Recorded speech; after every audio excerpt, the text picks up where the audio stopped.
아멘.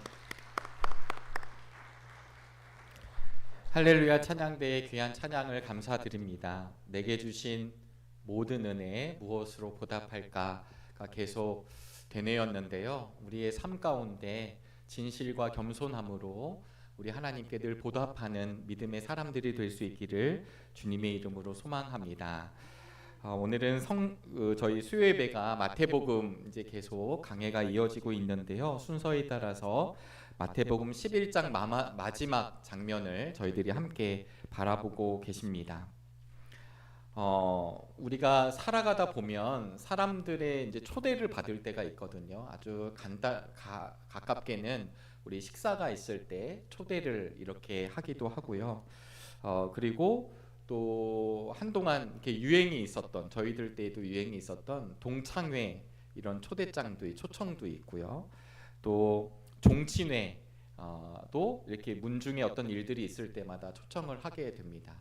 근데 제가 지금 말씀드린 것은 다 이렇게 범위가 있는 거죠. 친한 사람들 사이에서 밥을 먹고, 또 종친회는 그 문중이 가는 거지, 변씨 문중에 막 서씨가 오고 이러면 좀 이상하잖아요. 김씨 문중에 변씨가 가 있고 이러면 좀 이상한 것처럼 한계와 테두리가 있습니다. 결혼식도 있고요, 개업식도 있을 때 이렇게 결혼하게 됐습니다, 이렇게 개업하게 됐습니다 라고 하면 초대를 하게 됩니다. 가장 먼저 가족들, 친인척들, 그리고 지인들, 사랑하는 우리 교회 식구들 이렇게 초청을 하죠. 참 기가 막히게도 우리 상주들이나 이렇게 있으시면요, 결혼식에 가면 손님으로 온 사람들은 누군지 잘 모르지만 이 결혼식을 이렇게 베푸는 그날 하는 사람들은 저분이 누구시지? 그래서 약간 진짜 모르는 사람이 오면 다들 저분이 누구랑 연결돼서 오셨을까? 이렇게 이제 보게 되는 거죠. 제가 말씀드린 것처럼 이 땅 위의 초대는 다 이 범위가 있고 한계가 있습니다. 오늘 본문의 끝에서 우리를 향해서 부르시는 예수님의 음성을 통해 사실은 우리는 무엇을 알 수 있냐면 주님의 초청을 들으실 수 있게 되기를 간절히 바랍니다. 예전 버전으로 하면 수고하고 무거운 짐진 자들아 다 내게로 오라 라고 하는 이 한마디가 우리에게는 아멘이 될 수 있기를 간절히 바랍니다. 누구를 제하지도 않으시고요, 누구를 구별하지도 않고 차별하지도 않고 모두를 향해서 열려있는 예수님의 초대, 이 말씀을 함께 나누면서 그 부르심에 함께 아멘 하실 수 있는 날이 되기를 간절히 바랍니다. 오늘 본문은 크게 두 부분으로 나누거든요. 20절부터 24절까지는 회개하지 않는 도시들을 책망하고 계십니다. 화가 있을 것이다 이렇게 이야기를 하고, 25절부터 30절까지는 나에게 와서 쉬어라 라고 하는 말씀이 등장하고 있습니다. 오늘 본문 서두에 보시면 세 도시 이름이 등장을 하고 있거든요. 고라신, 벳세다, 그 다음 가버나움입니다. 이 고라신, 벳세다, 가버나움은요, 갈릴리 지역의 다 인근에 있는 지역입니다. 우리로 얘기하면 인접 마을들이겠죠. 정릉동, 도남동, 기름동 이러면 물론 동네는 좀 다르지만 인근에 있어서 서로의 소문과 서로의 소식이 충분히 오고 가는 거리가 바로 이 세 도시입니다. 이 세 도시는 고라신에 대해서는 사실 정확하게 예수님이 언제 방문하셨고 무슨 일이 있었는지는 정확하게 알려진 것은 없지만 예수님이 이 지역을 다니시면서 많은 기적을 베푸신 것이 사실입니다. 벳세다라고 하는 곳은 베드로와 안드레, 빌립의 고향입니다. 마가복음 8장과 누가복음 9장에 보시면 예수님께서 이곳에서 병자들을 고쳐주시고 권능을 행해 주셨습니다.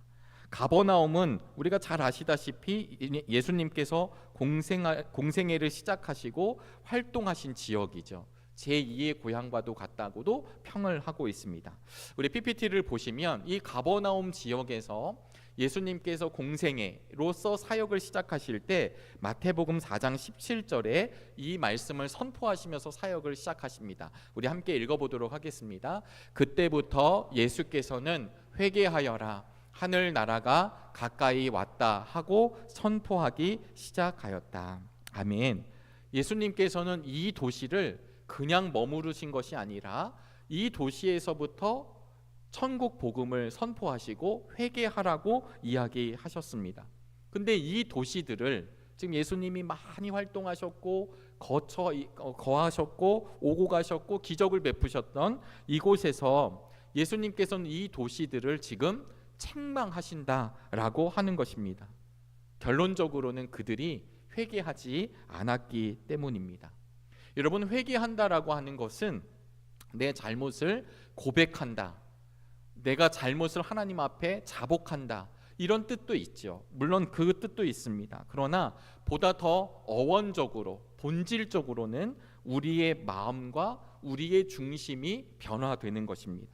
방향이 바뀌어지는 것, 그리고 진짜로 내 삶의 중심이 하나님이 되시는 것, 회개를 하면 그런 일들이 일어나게 되죠. 예수님이 기적을 베푸신 것은요, 그냥 기적만 베푸신 것이 아닙니다. 우리 복음서에 따르면, 그리고 예언서를 따르면 예수님이 기적을 베푸셨다라고 하는 것은 바로 그 예수님이 우리의 구원자로, 우리의 메시아로 사역을 지금 감당하고 계시다는 거죠. 그래서 지금 기적을 베푸시는 장면을 통해 예수님은 무엇을 말씀하고 계시냐면 하나님의 나라가 어떤 곳인지, 회복이 되는 것이 무엇인지, 다시 치유가 되는 것이 무엇인지를 알려주십니다.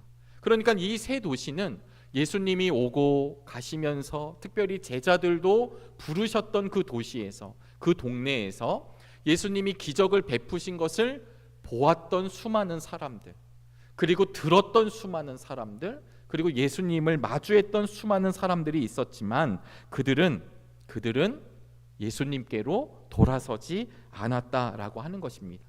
그래서 21절과 23절에 보면 우리 예수님께서 화가 있다 이렇게 얘기를 하세요. 사랑의 예수님이신데, 늘 인자하시고 늘 붙잡아 주시고 늘 함께 하시는 예수님이시지만 지금의 언어는 너무나도 단호하고 분명합니다. 화가 있다라는 말씀은 통곡을 호소로 바꾸시는 장면입니다. 그냥 싫어서가 아니라 그들을 정말 저주하고 멸망해라, 니네들은 그냥 그렇게 끝나라 라고 하는 말씀이 아니라 슬픔의 탄식으로 화가 있다 이렇게 얘기하고 계십니다. 사랑하는 여러분, 왜 예수님께서는 이 세 도시를 향해서 이야기를 하시게 되었을까요? 저는 이 말씀을 묵상하면서 이런 은혜가 있습니다.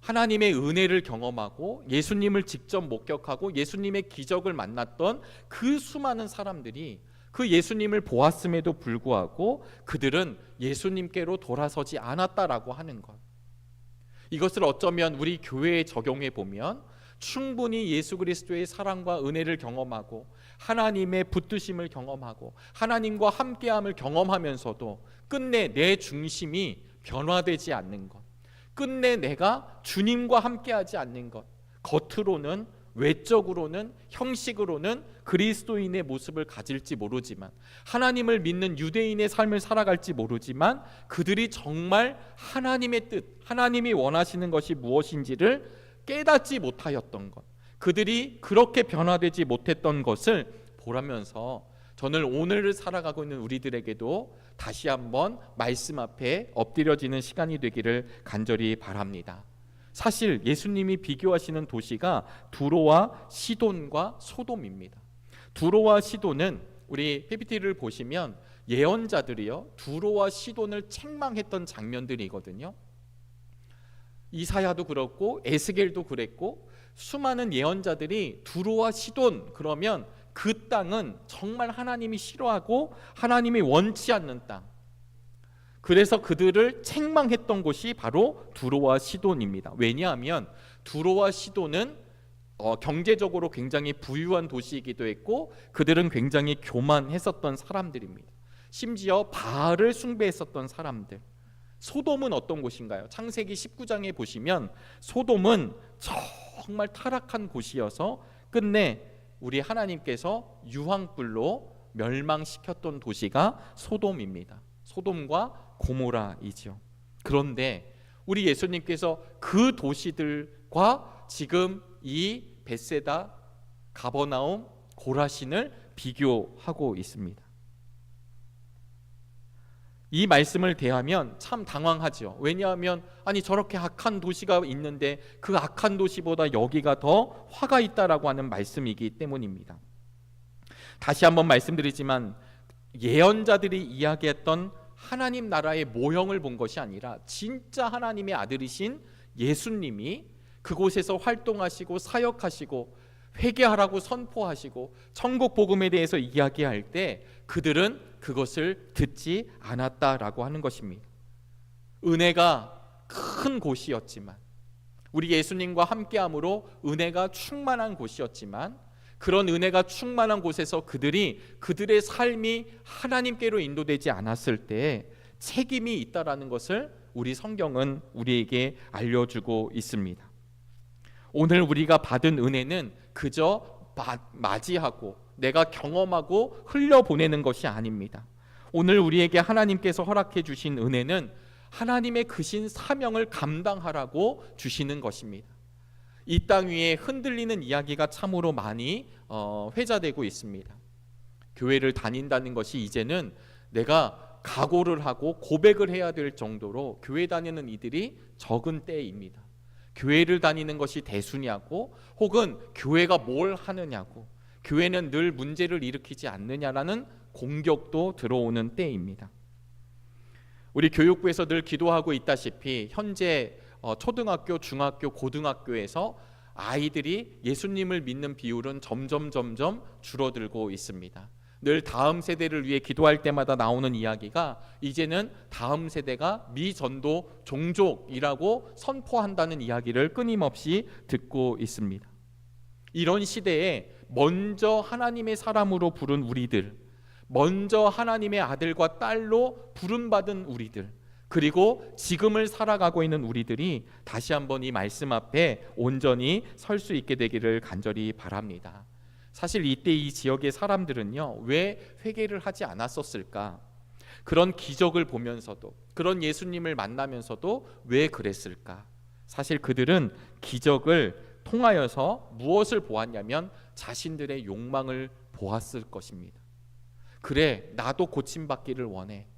나도 저렇게 이렇게 다시 한번 회복하기를 바래. 근데 그것이 왜 기적을 원하냐면 이 땅 위에서 삶을 조금 더 편안하게 살기 위한 것이었다는 것입니다. 기적이 부족해서 하나님을 못 믿은 것 아니라, 예수님을 못 알아본 것 아니라, 말씀이 부족해서가 아니라 그것을 바라보는 그들의 관점은 철저하게 자기 중심적이었다라고 하는 것입니다.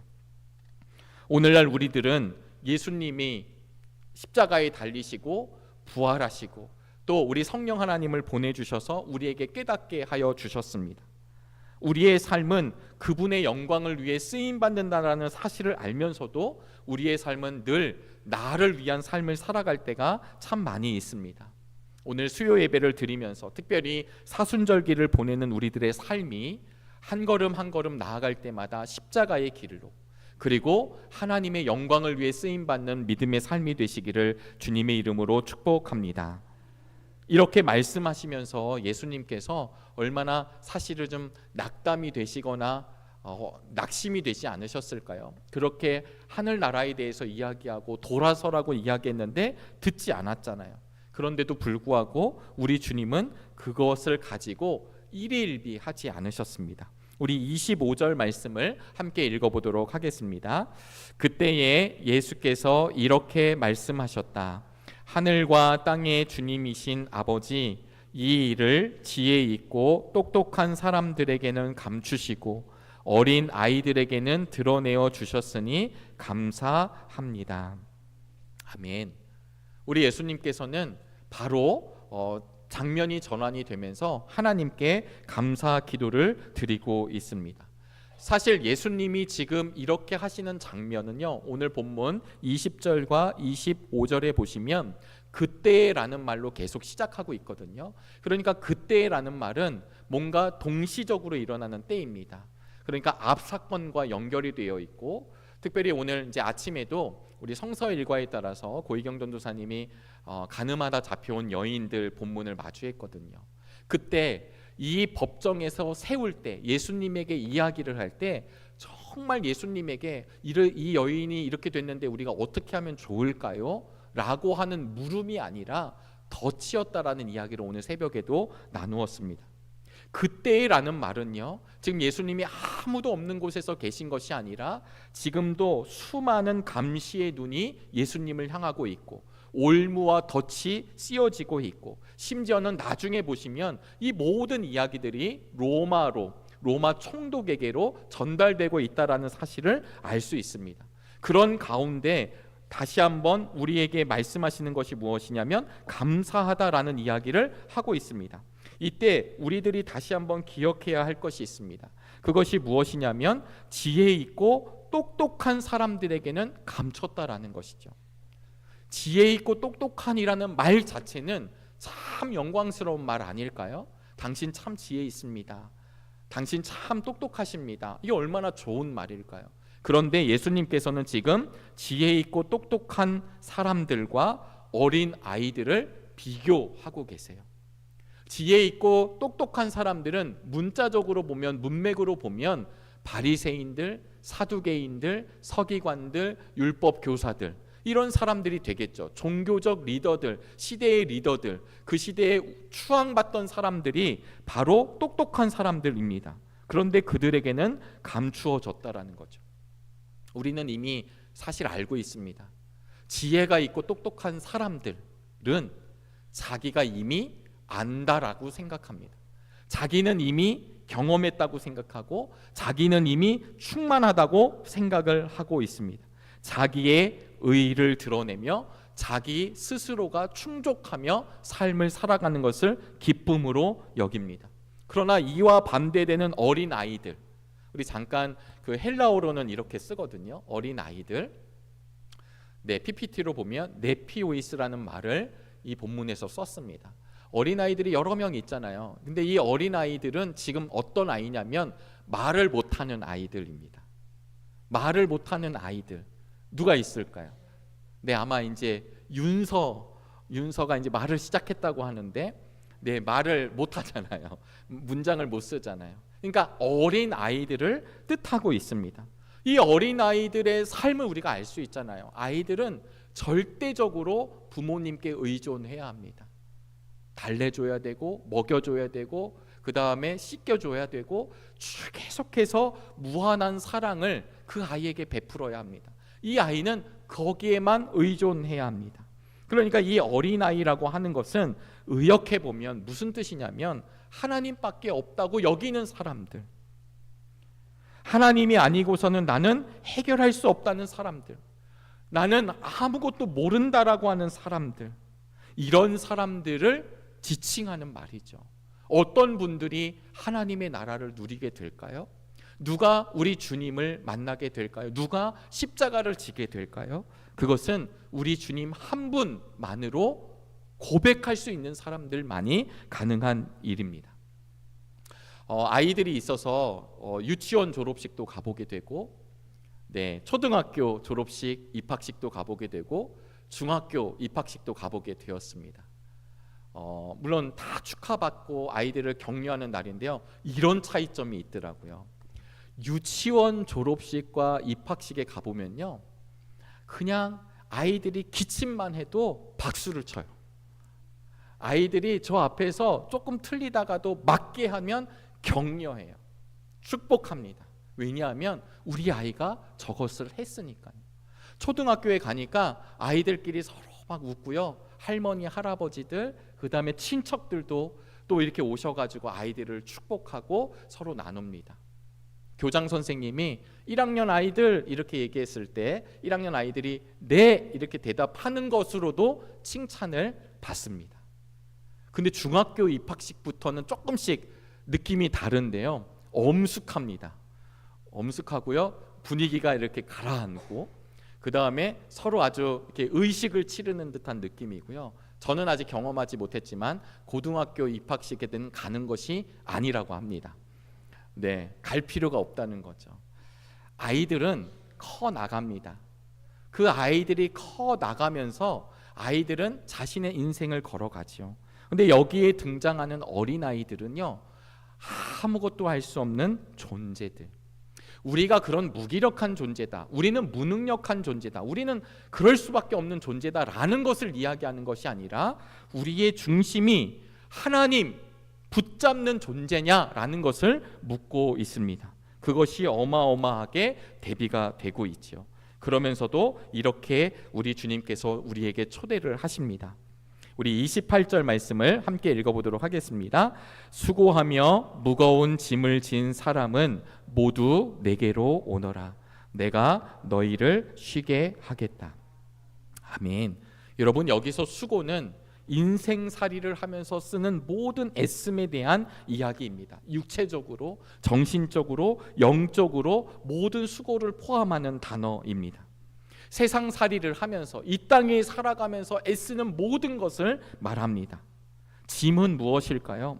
무거운 짐은 이 인생에 대한 무게가 우리에게 있는 것입니다. 아이들 때에도 짐이 있습니다. 초등학생들도 짐이 있고 중학생도 짐이 있지만 오늘 그 시간을 지나온 우리 모두는 알고 있습니다. 그때가 좋았지. 그래, 시험 걱정하는 그때가 차라리 좋지. 근데 가장은 가장의 무게가 있습니다. 어머니들은 어머니의 무게가 있으며, 그리고 이 자녀들을 향한 늘 책임감의 무게, 때로는 영적으로 죄책감의 무게, 심지어 이 당시 유대인들에게는 율법 조항의 무게까지 포함하는 모든 것, 이 무거운 짐을 우리 주님께서 이야기하십니다. 수고하고 무거운 짐을 진 사람들아, 모두 나에게 오너라. 저 바리새인들, 저 사두개인들, 저 율법학자들, 저 제사장들은 제하고 여러분들만 나에게 오십시오라고 하는 것이 아니라 그들에게도 열려있는 우리 예수님의 초청입니다. 그런데 끝내 그들은 가지 않죠. 왜냐하면 그들은 자신들의 무게에 있는 짐이 자신을 짓누르는 짐이라고 생각하지 않았기 때문입니다. 사람들은 세상 나라에 익숙해져 있습니다. 세상살이에 익숙해져 있어서 예수님의 삶으로 걸어가는 것을 두려워합니다. 혹시 처음 이제 길들이는 동물들을 보신 적이 있으실 것입니다. TV를 통해서 저는 보게 되는데요. 그러면 처음부터 떡하니 이렇게 길들여지는 게 아니라, 말을 예로 들어볼까요? 그 말을 길들일 때 막 날뛴다고 그러잖아요. 소들도 날뛴다고 합니다. 개들도 날뛴다고 합니다. 훈련 받을 때. 그런데 그 날뛰임이 있지만 그 날뛰임을 계속 억제하고, 그리고 그 훈련의 시간을 통해서 그들을 길들여 나갑니다. 저는 그 길들인다는 말이 사실은 이제 우리 인간이 그런 가축들, 짐승들을 길들인다는 뜻을 쓰고 있지만, 어쩌면 하나님께서는 내 마음대로 살아가고 있는 우리들을 바로 예수님의 이 멍에라고 하는 단어를 통해 우리를 붙잡으시는 것 아닐까, 이렇게 묵상하게 되었습니다. 예수님께서는 우리에게 쉼을 얻기 위해서 전제를 한 게 있는데, 그것이 무엇이냐면 오라고 한 것입니다. 우리가 정말 참 쉼을 얻기 위해서는 주님께로 나아가는 것입니다. 두 번째로는 주님의 멍에를 매는 것입니다. 그리고 예수님께 배우는 것. 오늘 주님께서는 28절에 초대를 하고 나신 뒤에 29절에 이렇게 말씀하십니다. 함께 읽어보겠습니다. 나는 마음이 온유하고 겸손하니 내 멍에를 메고 나한테 배워라. 그리하면 너희는 마음의 쉼을 얻을 것이다. 아멘. 하나님의 뜻이 아니라 내 마음대로 살아가고 있었던 우리들, 그래서 내 어깨에 짓누르고 있고 고통스럽고 정말 힘들게 살아가고 있는 우리들에게 우리 예수님께서는 내 멍에를 매라고 말씀하고 있습니다. 제가 멍에를 이렇게 옛 기억에 직접 본 기억이 별로 없습니다. 그런데 멍에가 뭔지는 알고 있고, 담임 목사님께서 저희 임원 헌신 예배하실 때 이 멍에에 대해서 의미를 이야기해 주셨습니다. 이 멍에를 할 때, 특별히 이제 일소를 만들 때 담임 목사님께서 말씀해 주셨듯이 원래 이렇게 나이 든 소, 일을 잘하는 그 일소와 그 다음에 이제 어린 소가 함께 멍에를 메고 밭을 간다고 이야기를 들었습니다. 마찬가지로 지금 그 그림을 한번 이렇게 떠올려 보시면 너 혼자 멍에를 지는 것이 아니라 예수님의 멍에를 우리가 함께 지고 있는 것입니다. 멍에를 함께 진다는 것, 홀로 지는 것이 아니라 예수님과 함께 진다는 사실, 그리고 내가 가고 싶은 대로 가는 것이 아니라 예수님의 방향대로 걸어간다는 사실. 결국 우리에게 짐을 하나님께서는 멍에로 바꿔주시는 일은 무엇이냐면 예수님과 동행하는 것을 의미합니다. 그리고는 배우라라고 말씀해 주고 계십니다. 사랑하는 우리 정릉의 성도 여러분, 예수님께서 우리에게 말씀하신 멍에가 우리에게 혹시 사슬이 되고 착고가 되고 힘듦이 되십니까? 저는 가끔 우리 할렐루야 찬양 대원들을 뵐 때마다 그 기쁨의 얼굴을 너무나도 감사하게 생각합니다. 혹시 오늘 억지로 할렐루야 찬양 대원 오신 우리 권사님들 계실까요? 아니시죠. 네, 눈이 오나 비가 오나 심지어 명절에도 저희들이 가능하신 분들은 오셔서 하나님을 향해 찬양합니다. 저는 아마 우리 권사님들이 아시는 말씀이고 아시는 찬양이지만 그 찬양을 부르면서 또 한 번 가사가 말씀이 지금 우리의 마음판에 새겨진다고 믿습니다. 그 마음판에 새겨진 말씀은 우리를 힘들게 하고 옥죄는 것이 아니라 다시금 우리를 하나님과 동행하며 자유케 하신다는 사실입니다. 내 멍에는 편하고 내 짐은 가볍다. 예전 성경에서는 내 멍에는 쉽고 내 짐은 가볍다라고 말씀해 주셨습니다. 여기서 내 멍에가 쉽다, 우리 새번역에선 편하다라고 하는 말은 우리에게 딱 알맞는 것이라는 표현입니다. 그러니까 이 멍에는 나에게 지우기 힘든 것을 지어주시는 것이 아니라 나에게 딱 맞는 멍에를 우리 예수님이 함께 하신다라는 말씀입니다. 결국 이 말씀은 어디와 연결이 되냐면 결국 예수님의 제자는 자기 십자가를 지고 걸어가는 것입니다. 남의 십자가가 아니라, 목사님의 십자가가 아니라, 장로님의 십자가가 아니라, 우리 지휘자님의 십자가가 아니라 나에게 맡겨진 십자가, 나에게 딱 맞는 멍에를 우리 예수님이 나와 함께 걸쳐서 가시는 것이죠. 여러분 지금 공간적으로 보시면요, 저 멀리 있었던 사람들에게 예수님이 초대를 하시고요, 예수님이 초대를 하시면 예수님과 함께 멍에를 맨다는 것은 예수님과 붙게 되는 거예요. 우리가 이번 사순절에 우리의 길을 홀로 걷는 것이 아니라 우리를 초대한 예수님과 함께하며 그 길을 걷는 은혜가 있게 되시기를 간절히 바랍니다. 주님이 함께 지시는 그 멍에는 결국 우리에게 짐을 멍에로만 바꿔놓은 것이 아니라 우리의 존재의 방향을 바꿔놓으시는 하나님의 말씀입니다. 사랑하는 여러분, 오늘도 예배를 드리시면서 우리에게 얼마나 많은 짐들이 있으십니까? 경제적인 짐이 우리에게 있습니다. 불안의 짐도 있습니다. 때로는 관계의 짐도 있고요, 때로는 경제적인 짐도 있습니다. 그러나 이 짐을 내가 혼자 끙끙 앓고 철로 역정처럼 걸어가는 것이 아니라 그 짐이 풀려지는 것은 언제냐면 바로 부르시는 주님의 음성에 순종하여 오시게 될 때, 그 주님께 가까이 다가가게 될 때, 주님의 초대에 응하게 될 때 우리는 바로 비로소 주님의 멍에로 변화되는 은혜가 있게 되는 줄로 믿습니다. 저희 어머니가 저희 어렸을 때 저희 아버님이 이제 차를 타고 다니면 그 부모님이 막 음악을 틀어주셨는데요, 저희 어머님이 조금 누구를 좋아했냐면 트윈폴리오를 좀 이렇게 좋아하셨습니다. 트윈폴리오 웨딩 케이크 이거 불렀잖아요. 근데 이제 나중에 보니까 이 트윈폴리오가 이렇게 포크 송을 부르잖아요. 그래서 나중에 이제 듣다 보니까 어디까지 제가 연결이 되냐면 우리가 잘 아시는 이제 사이먼 앤 가펑클까지 연결이 되더라고요. 사이먼 앤 가펑클이 졸업이라는 영화의 OST를 쓰면서 굉장히 그 시대에 유명해졌습니다. 제가 이렇게 음악을 이제 찾다가 한 가지를 알게 됐는데, 이 사이먼 앤 가펑클의 굉장히 유명한 노래 중에 하나가 The Sound of Silence라는 노래가 있는데요, 원래 이 노래는 이 사이먼 앤 가펑클이 그냥 기타 한 대로 화음만 붙여서 부른 노래였었습니다. 제가 이렇게 찾아보니까 1964년에 본인들끼리 발표를 했어요.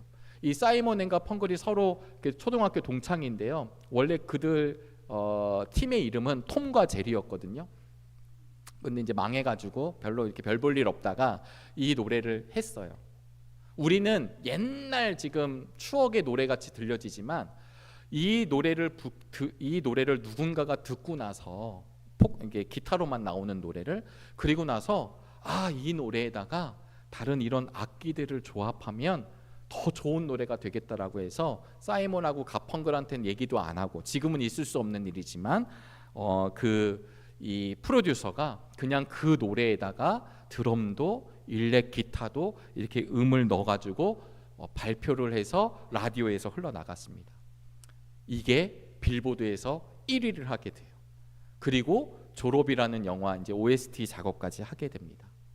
제가 이 말씀을 잠깐 드리는 이유는요, 우리는 그냥 옛 추억의 팝인데 이 포크 기타로만 치던 노래에서 드럼도 들어가고 이런 전자악기가 들어가는 것 자체가 혁명적이라는 거예요. 그래서 음악을 하는 사람들은 그때가 어마어마한 사건이라는 이야기를 합니다. 제가 이 말씀을 왜 드리냐면 우리 각계 곳곳에서 어마어마한 일들이 늘 일어난다고 얘기죠. 전환이 일어나는 일들, 우리의 역사가 바뀌는 일들, 이 사람 때문에 뭔가 전환되는 것을 이야기합니다. 그거보다 더 큰 전환이 무엇이냐면 이 땅에 예수 그리스도가 오셨다라는 사건입니다. 근데 그 주님이 계셨음에도 불구하고 바라보지 못했던 수많은 사람들, 혹시 이 시대에 하나님이 허락하신 말씀을 통해 우리가 주님을 만나면서도, 우리가 교회 안에서도 끊임없이 매 주일마다 하나님의 말씀을 들으면서도, 수많은 사람들의 예수님과 함께 대한 고백을 들으면서도 어쩌면 우리는 예수님께로 오지 않고 나의 인생길을 걷고 있는 것 아닌가. 우리의 짐을 다른 이들에게 의지하지 마시고 우리 주님께로 나아오심으로 말미암아 주님과 멍에를 메고 참 자유를 누리시게 되기를 주의 이름으로 축원합니다. 기도하시겠습니다. 하나님, 주님의 초대에 기쁨으로 동참하는 우리 모두가 되기를 원합니다. 우리를 위해 이 땅에 오신 예수 그리스도를 온전히 바라보게 하여 주시옵시고, 수고하고 무거운 짐을 진 모든 자들아 나에게로 오라 라고 하시는 주님의 말씀에 아멘으로 순종하는 우리 모두가 되도록 인도하여 주옵소서. 사순절기에 한 걸음 한 걸음 주님과 더욱 가까워지는 믿음의 시간 되길 원하며 살아계신 예수 그리스도의 이름으로 기도드리옵나이다. 아멘. 이 시간에 교회 소식을 알려드리고 성도의 교제 시간